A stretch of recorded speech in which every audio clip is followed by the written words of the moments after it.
এই ভারতবর্ষে এর একটা মিশনে নেমেছে মুসলমানদেরকে হত্যা করার জন্য। কথা বলতে হবে ঠিক কিনা? এই পৃথিবীতে আজকে হিন্দুস্থানে মুসলমানের মসজিদগুলো গুড়ায় দেওয়া হচ্ছে। কথা বলেন, কথা বলেন, কথা বলেন। যে ঘর আল্লাহর ঘর, শুধু একটাই বাহানা যে মসজিদের নিচে আমাদের মন্দির আছে, শুধু মসজিদ ভাঙ্গে। ওই হিন্দুদেরকে আমি মিডিয়ার মাধ্যমে আজকে আমার ছোট্ট এই বাইতুল ফালা মসজিদ থেকে একটা আওয়াজ দিতে চাই, তোমরা যে মসজিদের নিচে মন্দির খুঁজে মসজিদ গুড়ায় দাও, কোনোদিন তো বলো না আমাদের বাড়ির নিচে মন্দির আছে। কথা কন না কেন? কোনোদিন তো বলো না বাড়ির নিচে মসজিদ আছে, বাড়িটা ঘুরাই দিই, বাড়ির নিচে মন্দির আছে, মন্দির উঠাই। তার মানে বোঝা গেল এই ভারতবর্ষে এর একটা মিশনে নেমেছে মুসলমানদেরকে হত্যা করার জন্য। কথা বলতে হবে ঠিক কিনা? কিন্তু লাগায় লাভ নাই, এই ভারতবর্ষ কিন্তু আমাদের। কথা বলতে হবে। 750 বছর 750 বছর এই ভারতবর্ষ শাসন করেছে মুসলমানেরা। আল্লাহু আকবার বলবেন না? আমাদের কত বড় বড়, আপনারা সমাজ যারা কিতাবটা পড়েছেন আমার ভাইরা লক্ষ্য রাখবেন, ভারতে মুসলমান নেতারা ছিল, আমরা বিশ্বাস করি তারা সভ্য নেতা ছিল। যদি তারা অসভ্য হতো তোমাদের মতো দাদা বাবুরা ওখানে বেঁচে থাকতে পারতে না। কথা বলেন ঠিক কিনা? আজকে মাদ্রাসাগুলো গুড়ায় দেওয়া হচ্ছে। বাংলাদেশকে 5 আগস্টের পরে কম জ্বালায় নাই তারা। মিডিয়ার মাধ্যমে বাংলাদেশকে গৃহযুদ্ধ লাগার জন্য, আমার দেশের স্বাধীনতা সার্বভৌমত্বকে হরণ করার জন্য অনেক চক্রান্তরা করেছে। কথা বলেন ঠিক কিনা? তোমরা আসো, সম্প্রীতি কাকে দেখতে হয় বাংলাদেশে আসো, যে বাংলাদেশে দেশকে রক্ষা করার জন্য হিন্দু, বৌদ্ধ, খ্রিস্টান, মুসলমান একাই সবাই জীবন দেয়, তাও দেশের পতাকা উঁচু করে রাখে। কোরআনুল কারীমের 58 নম্বর সূরা, সূরাটির নাম সূরা মুজাদালা। এই সূরার আল্লাহ পাক 21 নম্বর আয়াতে তামাম পৃথিবীর মানুষগুলোকে ডাক দিয়ে বলছেন, আজ থেকে 1450 বছর পূর্বে আল্লাহ রাব্বুল আলামিন তামাম পৃথিবীর মুসলমানদেরকে ডাক দিয়ে বলছে, শোনো, কাতাবাল্লাহু লা আগলিবান্না আনা ওয়া রাসূলি, কাতাবাল্লাহু লা আগলিবান্না আনা ওয়া রাসূলি, ইন্নাল্লাহা কাওয়িয়্যুন আজিজ। আল্লাহ বলছে, শোনো মুমিনেরা, শোনো ঈমানদারেরা, কাতাবাল্লাহ, আল্লাহ লিখেছেন, আল্লাহ সিদ্ধান্ত নিয়েছেন। আল্লাহর সিদ্ধান্ত চূড়ান্ত কিনা? কথা বলেন। আল্লাহ বলছে, আমি সিদ্ধান্ত নিয়েছি, আমি এবং আমার রাসূলের দল তামাম পৃথিবীতে টুডে অ্যান্ড টুমরো বিজয় লাভ করবে। আয়াতের মিনিং আপনি বুঝেন নাই? বুঝলে তো আস্তে আপনি সুবহানাল্লাহ বলতেন না মুসলমান। আল্লাহ বলছে, শোনো, আমার রসুলের উপর 1450 বছর পূর্বে নির্যাতন হয়েছে। আল্লাহ শুধু রসুলের কথা বলেন নাই, আল্লাহ বলছে রসুলগণ। বলেন তো নবীরা কি আছে? না, উত্তর দিচ্ছেন না। নবীরা কি আছে? রাসূলরা না, এই দুনিয়া থেকে ওফাত হয়ে গিয়েছেন, কিন্তু নবীরা কবরে জীবিত, হায়াতুন নবী তারা। আমার ভাইরা, নবী নাই, নবীর দেখানো পথ, দল, উম্মত, ব্যক্তিরা আছে না নাই? জোরে বলেন, আছে না নাই? আল্লাহ বলছে, আমার সিদ্ধান্ত, যুগে যুগে যখন মুসলমানদের উপর নির্যাতন হবে, আমি আল্লাহর সিদ্ধান্ত তোমাদেরকে মনে রাখতে হবে। টুডে অ্যান্ড টুমরো আমি আল্লাহ বলছি, আমি এবং আমার রসুলের দেখানো দল নবীরাই বিজয় লাভ করবে। তাহলে আমার ভাইরা, আজকে যে আরাকানে মুসলমান মার খায়, আজকে যে ফিলিস্তিনে মুসলমান মার খায়, ভারতে কিছুদিন পূর্বে 4 জন মুসলমানকে মসজিদের ভিতরে জবাই করা হয়েছে। এই যে মুসলমানদের হত্যা, আমরা কেন যেন ভেঙে পড়ছি? অস্ত্র নাই, কিন্তু আমরা এমন ঈমান রাখি, যদি 7 সাগর 13 নদী পার হতে হতো, যদি সুযোগ থাকতো, আমরা পার দিয়ে হলেও ফিলিস্তিনের পাশে দাঁড়াতাম। কথা বলেন। কিন্তু আমাদের সম্মান না। আল্লাহ বলছে, ভেঙে পড়ো না, যত মার হবে তত আরো বিজয় নিকটে। সুবহানাল্লাহ। এই গান 1 নম্বরে তাফসীর ইবনে কাসির তাফসীর ইবনে কাসিরের বর্ণনা আমার ভাইরা, আল্লাহ আয়াত দ্বারা বুঝিয়েছেন শুধু আল্লাহ এখানে আল্লাহর নাম নিয়েছেন, রসুলগণের নাম নিয়েছেন। তাফসীর ইবনে কাসির বলছে আল্লাহ, রসুলগণ এবং পৃথিবীর যে যুগে যারা মুমিন থাকবে এই মুমিনদেরকে আল্লাহ বিজয় লাভ করাবে। কেমনে বিজয়? এই বিজয় কি শুধু দুনিয়ার বিজয়? এই বিজয় কি আখিরাতেও পাবেন না? সূরার নাম সূরা ইব্রাহিম, 27 নম্বর 14 নম্বর সূরা ইব্রাহিমের 27 নম্বর আয়াতে আল্লাহ রাব্বুল আলামিন तमाम পৃথিবীর মানুষগুলোকে বলছে, শোনো, ইউসাব্বিতুল্লাহুল্লাযীনা আমানু বিল কওলিস সাবিতি ফিল হায়াতিদ দুনিয়া ওয়া ফিল আখিরাহ। তোমরা যে প্রতিষ্ঠা হবা, আমি আল্লাহ বলছি এটা শুধু দুনিয়া নয়, তোমাদের আখিরাতেও প্রতিষ্ঠা। আখিরাতের প্রতিষ্ঠা কি ক্ষমতা নয়, আমি আল্লাহ বিনা হিসাবে জান্নাত দিব। আল্লাহু আকবার বলবেন না? সম্মানিত ভাইরা আমার, এটা 1 নম্বর আয়াত আল্লাহ আমাদের সান্ত্বনা দিলেন। 2 নম্বর আয়াত একটু মনোযোগ দিবেন, 40 নম্বর সূরা, সূরাটির নাম সূরা মুমিন। এই সূরা মুমিনের 51 নম্বর আয়াতে আল্লাহ বলছে, শোনো, ইন্না লানানসুরু রুসুলানা ওয়াল্লাযীনা আমানু ফিল হায়াতিদ দুনিয়া। ও ইমানদারেরা, কেন ভেঙে পড়ো? নিশ্চয় আমি রসুলদের এবং রসুলের সমস্ত মত, রসুলের দেখানো পথ যেটা স্টেটওয়ে সিরাতুল মুস্তাকিম, যে পথ, এই পথের প্রতীক যে ইমানদাররা হবে আমি আল্লাহ তাদেরকে সাহায্য করব। ওয়াদাকার। তাহলে একটু পিছনে যান আবার।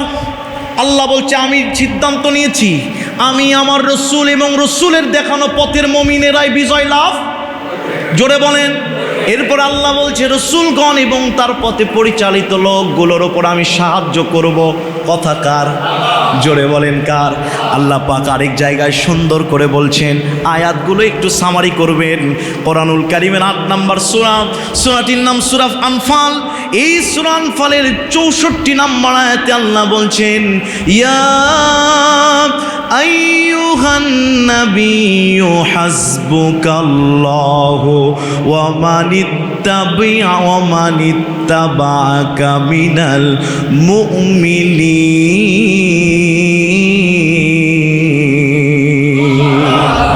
শোনো, আমি আল্লাহ বলছি, ও মুমিনেরা, ফিলিস্তিনে মার খাও, তোমাদের 100 কোটি হিন্দু, ভারতে 30 কোটি মুসলমান, ভেঙ্গে পড়ছো, মসজিদ গুড়ে দেওয়া হচ্ছে। শোনো, তোমাদের জন্য কি আমি আল্লাহ যথেষ্ট নই? কে বলছে? কে বলছে? আল্লাহ। 3টি আয়াত আমি আপনাদের সামনে তুললাম। এরকম অনেক জায়গায় আল্লাহ মুমিনদেরকে সান্ত্বনা দিয়েছেন। আল্লাহ রাব্বুল আলামিন মুমিনদের এবার সাহস বাড়িয়ে দিচ্ছে।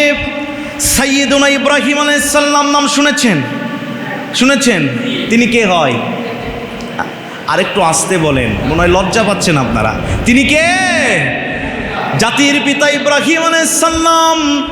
তিনাকে যখন নমরুদ কর্তৃক আয়োজিত অগ্নিকুণ্ডুর ভিতরে ফেলে দেওয়া হচ্ছিল, এই অগ্নিকুণ্ড তাফসিরে এসেছে এমন উত্তপ্ত ছিল, অগ্নিকুণ্ডুর ওপর থেকে 70 মাইল ওপরে যদি কোনো পাখি উড়ে যেত, ওই পাখি এত তাপ ছিল, তাপের কারণে পাখি নিমিষেই ঝাঁঝরা হয়ে পুড়ে জমিনে পড়ে যেত।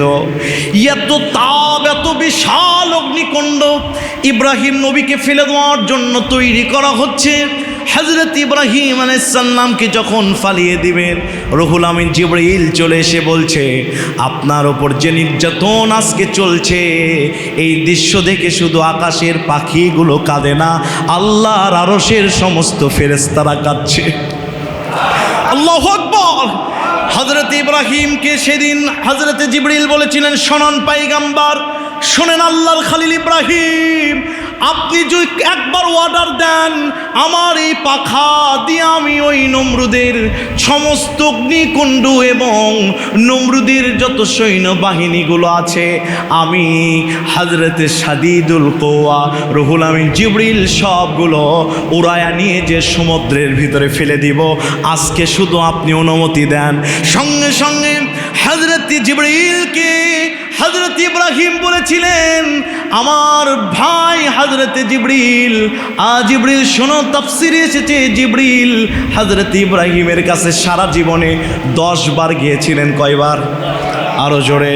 হযরতে জিবরিল আলাইহিস সালামকে ইব্রাহিম বলছে, তুমি যেটা বললা এটা কি আল্লাহর সিদ্ধান্ত? আল্লাহ কিছু বলেছে নাকি বলো? বলছে না না, আল্লাহ এখনো কিছু বলে নাই। হযরতে ইব্রাহিম বললেন, যে আল্লাহর বান্দা আমি, ওই আল্লাহ আমার উপর এত বড় নির্যাতন দেখে এখন পর্যন্ত আল্লাহ কিছুই বলে নাই। আল্লাহ যদি চায় আমি ইব্রাহিম অগ্নিকুণ্ডর ভিতরে পড়ে ভস্ম হয়ে যায়, আল্লাহ যদি খুশি থাকে, আমি ইব্রাহিমও খুশি আছি। তোমার কোনো সাহায্য আমার দরকার, আমার রবকে। জোরে বলেন কে? কোরআন বলছে, কোরআনুল কারীম 2 নম্বর সূরা 3 নম্বর পারা 2 নম্বর সূরা 2 নম্বর পৃষ্ঠা, সূরাটির নাম সূরা বাকারা 2 নম্বর আয়াত 257 নম্বর আয়াত। আল্লাহ বলছে, আল্লাহু ওয়ালিয়ুল্লাযীনা আমানু ইউখরিজুহুম মিনাজ যুলুমাতি ইলান নূর।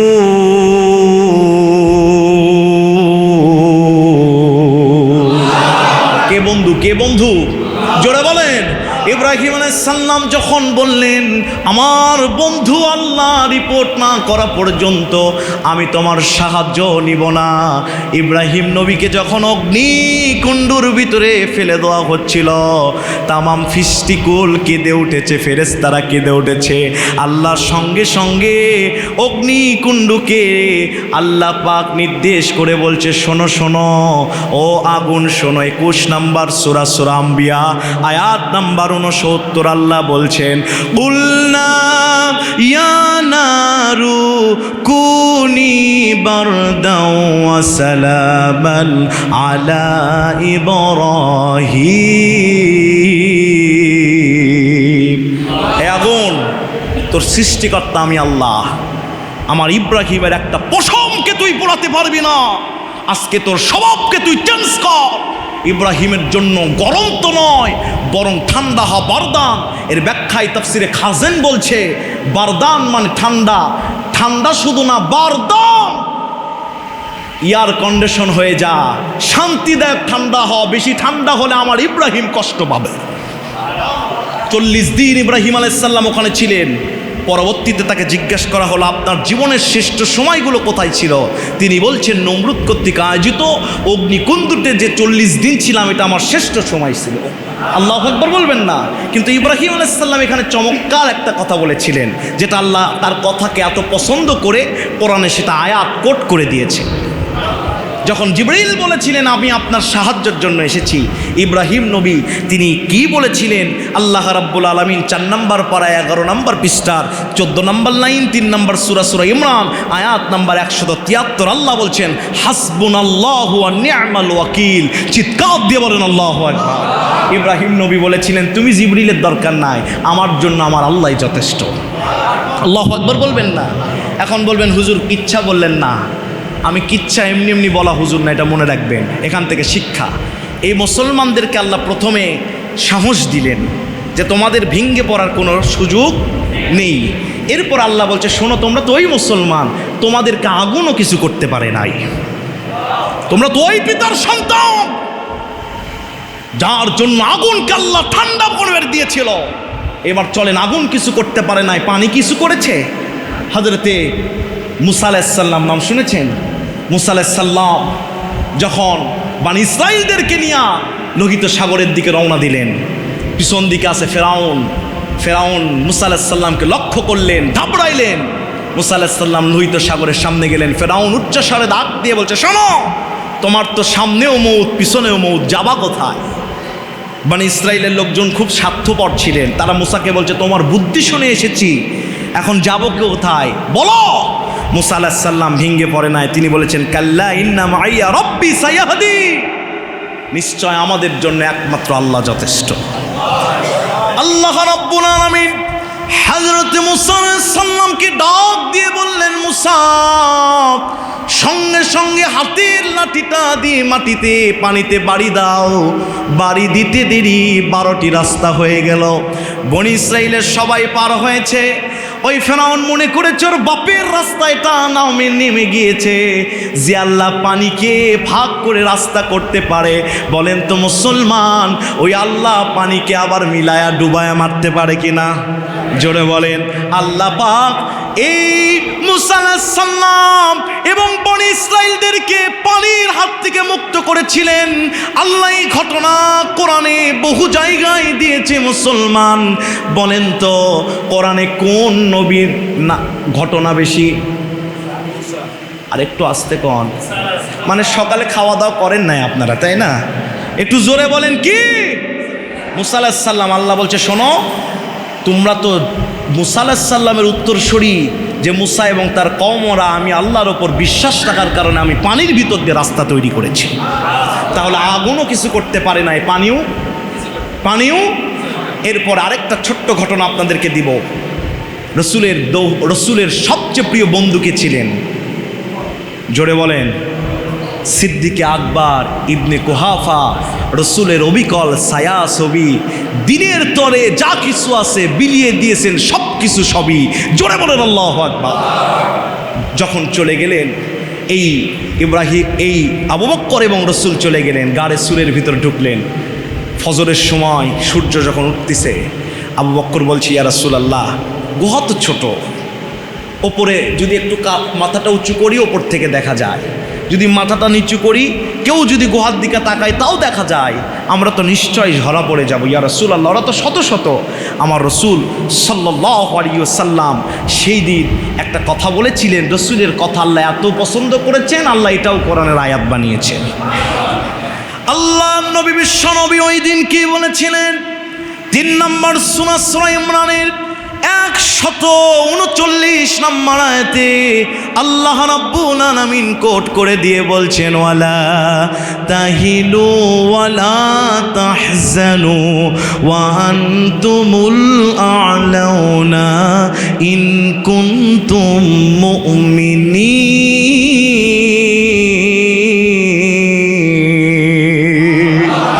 নিশ্চয়, ওয়ালা তাহিনু, ডোন্ট ফ্রাস্ট্রেট, ওয়ালা তাহজান, কোনো টেনশন নাই, ওয়া আনতুমুল আ'লাউনা ইন কুনতুম মুমিনিন। ও আবু বকর, মুমিনদের জন্য আল্লাহ যথেষ্ট বলেছেন মুহাম্মদ সাল্লাল্লাহু আলাইহি ওয়াসাল্লাম। আমি কিন্তু 2টা চ্যাপ্টার আপনাদের কাছে কমপ্লিট করলাম। 1 নাম্বার মনে রাখবেন, আল্লাহ আয়াত দিয়ে আমাদেরকে, আল্লাহ রাব্বুল আলামিন আমাদেরকে তিনি মাথায় আঘাত করে বলছেন তোমাদের কোনো হতাশ হওয়া যাবে না। 2 নাম্বার, আল্লাহ আমি আপনাদের সামনে 3টা ঘটনা দ্বারা বোঝালাম। আল্লাহ আমাদেরকে বললেন শোনো, তোমাদের সব বিপদে আমি আল্লাহর সাহায্য আছে। আল্লাহু আকবার বলবেন। এখন আসেন 3 নাম্বার চ্যাপ্টারে। আল্লাহর নবী বিশ্ব নবী সাল্লাল্লাহু আলাইহি ওয়াসাল্লাম এত নির্যাতন আমাদের উপর আসলো, এরপরে কি? আমার ভাইরা লক্ষ্য করেন, এই পৃথিবীতে আজকে হিন্দুস্থানে মুসলমানের মসজিদগুলো গুড়ায় দেওয়া হচ্ছে। কথা বলেন, কথা বলেন, কথা বলেন। যে ঘর আল্লাহর ঘর, শুধু একটাই বাহানা যে মসজিদের নিচে আমাদের মন্দির আছে, শুধু মসজিদ ভাঙ্গে। ওই হিন্দুদেরকে আমি মিডিয়ার মাধ্যমে আজকে আমার ছোট্ট এই বাইতুল ফালা মসজিদ থেকে একটা আওয়াজ দিতে চাই, তোমরা যে মসজিদের নিচে মন্দির খুঁজে মসজিদ গুড়ায় দাও, কোনোদিন তো বলো না আমাদের বাড়ির নিচে মন্দির আছে। কথা কন না কেন? কোনোদিন তো বলো না বাড়ির নিচে মসজিদ আছে, বাড়িটা ঘুরায় দিই, বাড়ির নিচে মন্দির আছে, মন্দির উঠাই। তার মানে বোঝা গেল এই ভারতবর্ষে এর একটা মিশনে নেমেছে মুসলমানদেরকে হত্যা করার জন্য। কথা বলতে হবে, ঠিক কিনা? কিন্তু লাগায় লাভ নাই, এই ভারতবর্ষ কিন্তু আমাদের। কথা বলতে হবে। 750 বছর এই ভারতবর্ষ শাসন করেছে মুসলমানেরা। আল্লাহু আকবার বলবেন না? আমাদের কত বড় বড়, আপনারা সমাজ যারা কিতাবটা পড়েছেন আমার ভাইরা লক্ষ্য রাখবেন, ভারতে মুসলমান নেতারা ছিল, আমরা বিশ্বাস করি তারা সভ্য নেতা ছিল। যদি তারা অসভ্য হতো তোমাদের মতো দাদা বাবুরা ওখানে বেঁচে থাকতে পারতে না। কথা বলেন ঠিক কিনা? আজকে মাদ্রাসাগুলো গুড়ায় দেওয়া হচ্ছে। বাংলাদেশকে 5 আগস্টের পরে কম জ্বালান জ্বালায় নাই তারা। মিডিয়ার মাধ্যমে বাংলাদেশকে গৃহযুদ্ধ লাগার জন্য, আমার দেশের স্বাধীনতা সার্বভৌমত্বকে হরণ করার জন্য অনেক চক্রান্তরা করেছে। কথা বলেন ঠিক কিনা? তোমরা আসো, সম্প্রীতি কাকে দেখতে হয় বাংলাদেশে আসো, যে বাংলাদেশে দেশকে রক্ষা করার জন্য হিন্দু, বৌদ্ধ, খ্রিস্টান, মুসলমান একাই সবাই জীবন দেয়, তাও দেশের পতাকা উঁচু করে রাখে। আমরা বাংলাদেশে কোনো হিন্দুদের মসজিদ, হিন্দুদের মন্দির আমরা ভেঙে দেই নাই, বরং হিন্দু ভাই বোনদেরকে বলি, শোনো, দাদাবাবুদের মিডিয়াতে পড়ে কখনো কোনো ভুল চিন্তা, ভুল টেন্ডেন্সি, ভুল সিদ্ধান্ত নেবেন না। মনে রাখবেন, এই কোরআন হিন্দুদের অধিকার, বেধর্মীদের অধিকার দিয়েছে ইসলামী রাষ্ট্রে। এই কোরআন যদি প্রতিষ্ঠা হয়, আজ যত সুখে আছেন এর চেয়ে 1000 গুণ সুখে বাংলাদেশে থাকবেন। প্রিয় ভাইরা আমার, আজকে একের পর এক ভারতের একটা মিডিয়া আছে যার নাম রিপাবলিক, আছে না নাই? সাংবাদিক নামে সাংঘাতিক আছে না? যেমন টাকি মাছ যেমন লাফালাফি করে, এও সবসময় লাফালাফি করে, বলে বাংলাদেশের চট্টগ্রামের পাশে আছে ফেনী, ফেনীতে হামলা চালায়া চট্টগ্রাম আর ফেনী আমরা ডিভাইডেড করে দিব। ফেনী কি তোর বাপের? চট্টগ্রাম কি তোদের বাপের? আসো, একবার সিদ্ধান্ত নাও, আমরা হিন্দু, বৌদ্ধ, খ্রিস্টান এক হয়ে আমাদের দেশের 1 ইঞ্চি জমিনের জন্য আমরা যুদ্ধ করতে রাজি আছি। এখন বলবেন হুজুর, এখন আসেন কোরআনের আয়াত দিয়ে আপনাদের বোঝাবো। বলবেন হুজুর এত কথা বলেন, ওরা আমাদের 21 গুণ বড়, ওরা 130 কোটি, আমরা মাত্র 21 কোটি। আছে না নাই? কেমনে পারবো? আল্লাহি, কোরআন দিয়ে আপনাদের গণিত করে আজকে দেখাবো। আল্লাহি, কখনো ভারত লক্ষবার চেষ্টা করলেও বাংলাদেশের সাথে পারবে না। পারবে না কোথায়? সূরা আনফাল 8 নম্বর সূরা 65 নম্বর আয়াত। আল্লাহু আকবার বলবেন না? আল্লাহ রাব্বুল আলামিন দুনিয়ার ইমানদারদেরকে ডাক দিয়ে বলছে, শোনো, ইয়া আইয়ুহান নাবিয়্যু হাররিদ বিল ইয়া আইয়ুহান নাবিয়্যু হাররিদিল মুমিনিনা আলাল কিতাল। হে রাসূল, আপনার উম্মতদেরকে জিহাদের জন্য আপনি প্রস্তুত করেন। আজকে অনেকে জিহাদ শুনলে জিহাদের ওয়াজ শুনলেই তাদের চুলকানি এবং অন্তরে একটু ব্যথা কাজ করে, অথচ আল্লাহ রাসূলকে অর্ডার করছে যুদ্ধের জন্য আপনার উম্মতদেরকে আপনি প্রস্তুত করেন। এটা কার ওয়াদা? কার আদেশ? মুমিনরা যখন যুদ্ধে নামে 2টি উপকার। কয়টি? 1 নম্বর, এদের যুদ্ধে আল্লাহ সাহায্য করে, যেমন বদর যুদ্ধে 3000 ফেরেশতা আল্লাহ নাজিল করেছিলেন। আবু জেহেলের সন্তান ইকরিমা এ বলেছিলেন, বদর যুদ্ধে এমন ছিল, আমরা দেখেছি বদর যুদ্ধে আমাদের অনেক সৈন্যদের এমনি কে যেন এসে আঘাত করে সাদা কাপড় পরে, তাদের কাল্লা জমিনে পড়ে যায়। আল্লাহু আকবার বলবেন না? শুধু তাই নয়, রাসূলের একজন সাহাবী, নাম হচ্ছে আবু দাউদ ইবনে মাজিল রাদিয়াল্লাহু তাআলা, তিনি বলছেন, আমরা বদর যুদ্ধে একজনকে আঘাত করতে যাই, যে দেখি আঘাত করার আগে তার কাল্লা পড়ে যায়। আল্লাহু আকবার বলবেন না? সাহাবীরা বলে, বদর যুদ্ধে আমরা দেখেছি চাবুকের আঘাতের সাউন্ড পুরো মাঠ হয়েছিল, আর আঘাতের কারণে শরীর যে নীল হয় ব্যথার কারণে, আমরা মুশরিকদের শরীর আমরা এরকম নীল বর্ণ দেখতে পেয়েছি। আল্লাহ নিজে বলছেন, লাকাদ নাসারাকুম বিবাদরিউ ওয়া আদিল্লাহ ফাত্তাকুল্লাহ লাআল্লাকুম তাশকুরুন। জোরে বলেন আল্লাহু আকবার। আল্লাহ এই কথা ওয়াদা দিয়েছেন, তাহলে আমাদের ভেঙে পড়ার কারণ আছে? জোরে বলেন, ভেঙে পড়ার কারণ আছে? প্রিয় ভাইরা আমার, একের পর এক ভারত আমাদেরকে শুধু নেয়, কিছু দেয় না। আমি আপনাদের দোয়ায় এই বছর কুড়িগ্রামে যেখানে ফেলানি হত্যা হয়েছিল, জানেন তো, ফেলানির নিজ গ্রামে মাহফিল করেছিলাম। আমাকে বললেন, হুজুর এই এলাকার ফেলানি খুব ভালো মেয়ে ছিল, হাসি মুখে কথা বলতো, একে উল্টা টাঙ্গিয়ে মেরেছে ওই দাদা বাবুর, আজও বিচার হয় নাই 5টা গোলাম শেখ হাসিনার কারণে। শুধু তাই নয়, মাহফিল করেছিলাম এই যে আপনাদের নীলফামারী তিস্তা নদী, তিস্তা ব্যারেজ চেনেন? আমার সঙ্গে আপনাদের হেলাল ভাই ছিল। তিস্তা ব্যারেজে রাত 2:30টার পরে মাহফিলে প্রশাসনদেরকে বললাম, আমরা দূরের মেহমান, মাহফিলে এসেছি, একটু তিস্তা ব্যারেজ ঘুরবো। খুব আন্তরিক, ঘুরতে দিলেন। রাত 2:30-3টার দিকে তিস্তা ব্যারেজ ঘুরলাম, গাড়ি নিয়ে পুরোটা ঘুরলাম। আমাকে একজন বলছে, হুজুর দেখেন ব্রিজটা আমাদের এলাকায়, আমাদের বাংলাদেশে, কিন্তু ব্রিজের কালার ভারতের। বুঝতেছেন তো আমার কথা? মানে সব নির্দেশ ওখান থেকে আছে, কিন্তু জিনিসটা আমাদের। খরার সময় পানি দেয় না, বৈশাখের সময় ভেসে দেয়। কথা বলেন না কেন? এখন আসেন, এই কথাগুলো কেন বলছি? আজকে দুটা রাস্তা দেখাবো। রসুল বলেছেন এই দুটি রাস্তার যারা পথিক হবে তাদের জীবনের সব গুনাহ আল্লাহ মাফ করে জান্নাত দিবে। আমার উম্মতের দুটি দল, যাদের জীবনের সব গুনাহ আল্লাহ মাফ করবে, জাহান্নামের 7টি দরজা হারাম, জান্নাতের 8টি দরজা যাদের বরাদ্দ হয়ে যাবে। জোরে বলেন আল্লাহু আকবার। এখন এরা কারা, এটা কি আমাদের জানার দরকার আছে? জোরে বলেন আছে? সম্মানিত প্রিয় ভাইরা আমার, তারা বলে কোয়ান্টিটি। আমরা যে মুসলমান, মনে রাখবেন মুসলমান কোয়ান্টিটিতে বিশ্বাস না, কোয়ালিটিতে বিশ্বাস। কথা বলেন ঠিক কিনা? আমি ওই যে কিছুক্ষণ আগে বলতে চাইলাম যে তারা 130 কোটি, আমরা কয় কোটি? মুসলমান তার ভিতর 14 কোটি। আমরা বিজয় হব কেমনে? রসুলকে আল্লাহ অর্ডার দিলেন, শোনেন, ইনকুম 20 সাবিরুনা ইয়াগলিবু মিআতাইন। আল্লাহু আকবার। আল্লাহ বলছে, ইমানদারেরা, ইমানের বলে তোমরা বলিয়ান হয়ে যাও। ইমানদারেরা শোনো শোনো, 20 জন যদি দাঁড়িয়ে যেতে পারো, আমি আল্লাহর ওয়াদা তোমরা 200 জনের ওপর বিজয় লাভ করবে। কার ওয়াদা? আল্লাহ পাকের পরে বলছে, শোনো তোমরা 20 জন, ওরা 200 জন সমান।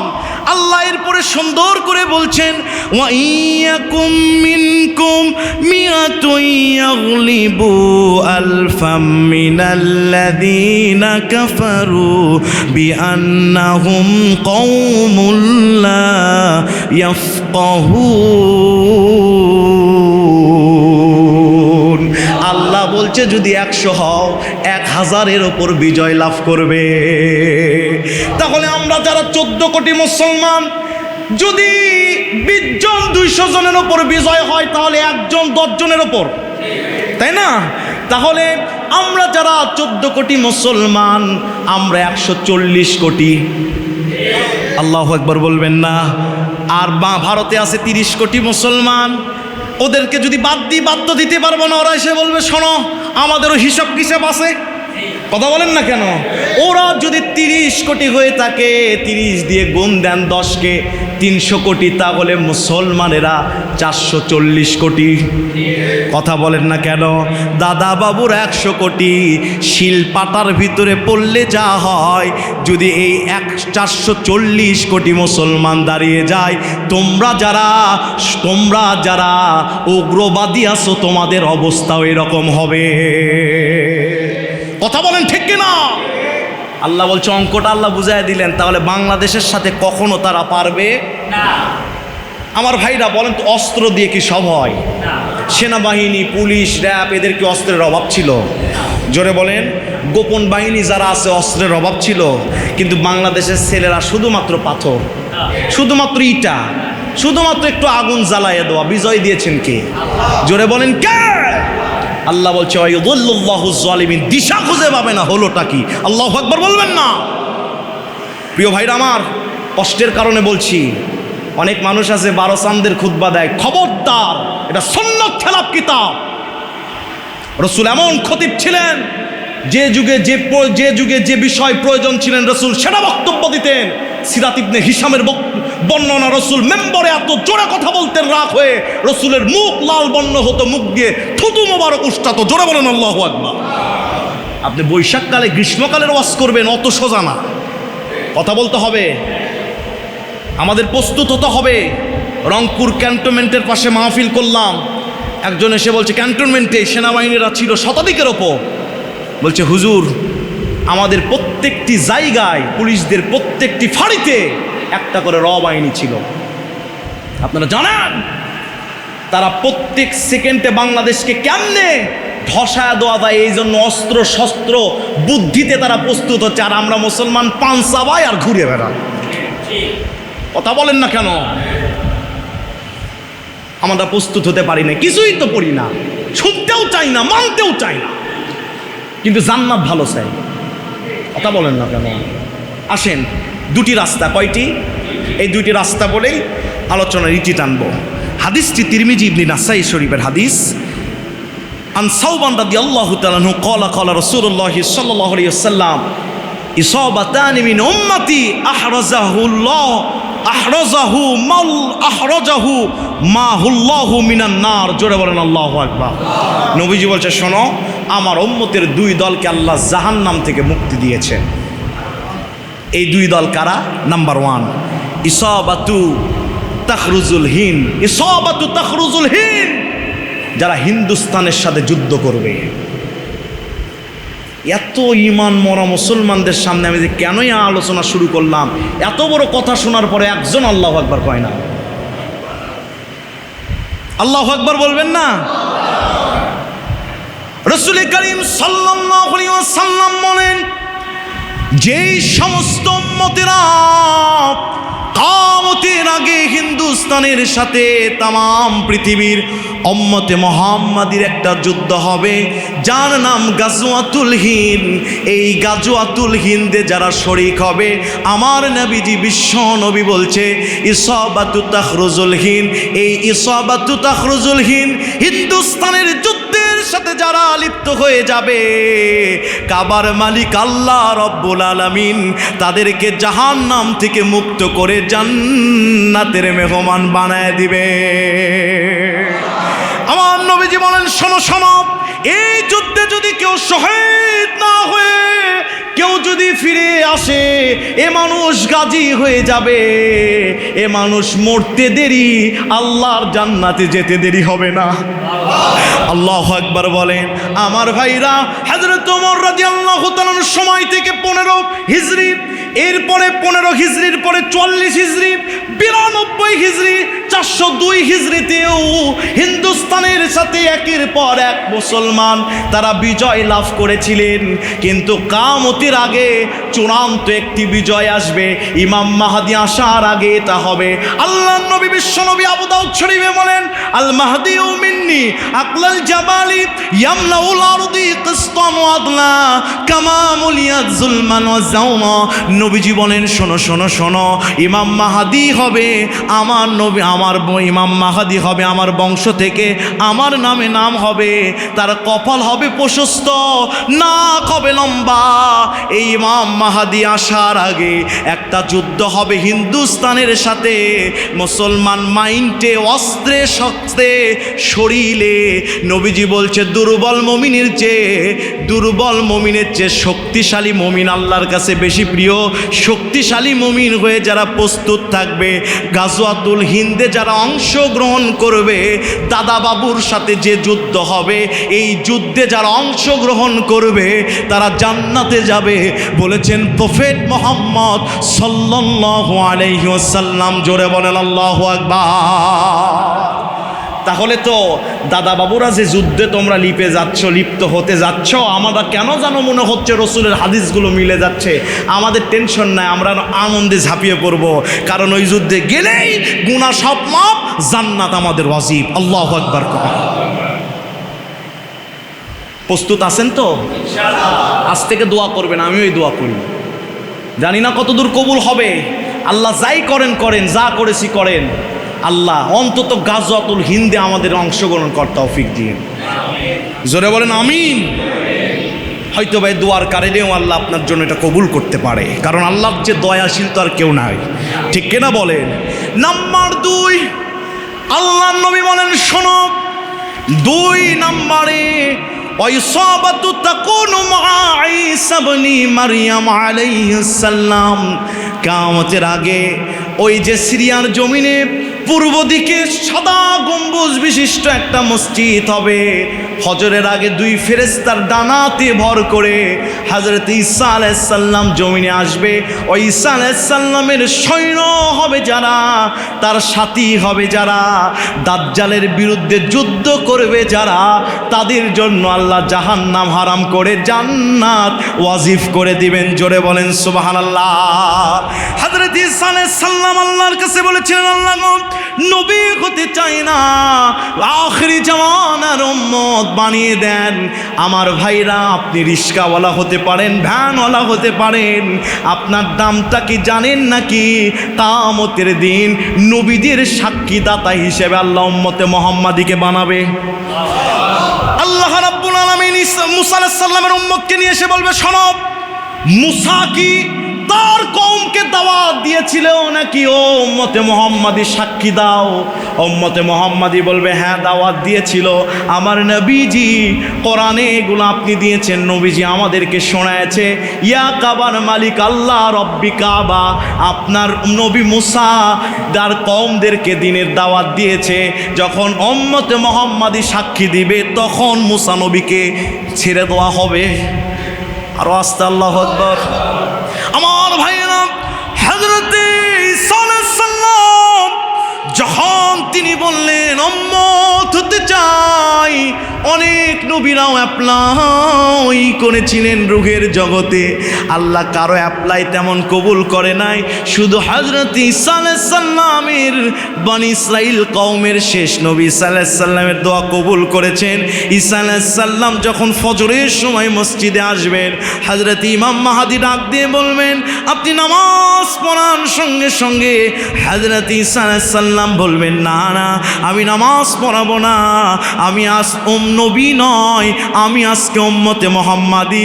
আর এই উম্মতদের ইমাম আপনি, তার মানে আপনি ইমাম মাহদী, আপনার নাম আহমদ অথবা মোহাম্মদ। ইমাম মাহদী একটা উপাধি, আপনি আমার ইমাম, আপনার পিছনে আমি ইক্তেদা করব। জোরে বলেন আল্লাহু আকবার। সম্মানিত প্রিয় মুসলমানেরা, শেষ কথা হচ্ছে, আপনাদেরকে আমি এই জন্য আলোচনাটা আলোকপাত করলাম। আল্লাহ নিজেই সুন্দর করে বলছেন, আল্লাহ পাক নিজেই দুনিয়ার মানুষগুলোকে বলছেন, শোনো, কাতাবাল্লাহু লা আউলিবান্না আনা ওয়া রুসুলি ইন্নাল্লাহা কাওয়িয়্যুন আযীজ। আল্লাহ নিজে বলছে, ভেঙ্গে পড়ো না।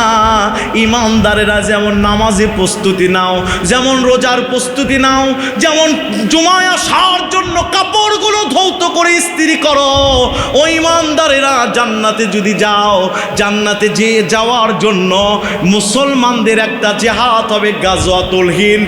যদি নাও পারো, এখন থেকেই প্রস্তুতি নাও, দোয়া করো। আমি আল্লাহ বলছি, কাতাবাল্লাহ, আমি এবং রসুল এবং আমার উম্মতেরা, মুমিনেরা এই বিজয় লাভ করবে। কথাকার। প্রিয় ভাইরা আমার, তাহলে আমরা নামাজে যেমন এসেছি, আল্লাহ নিজেই সেই আল্লাহ নামাজের হুকুম দিয়েছেন, সে আল্লাহ রসুলকে বলছেন উম্মতদেরকে জিহাদের জন্য প্রস্তুত করো। কাদের বিরুদ্ধে?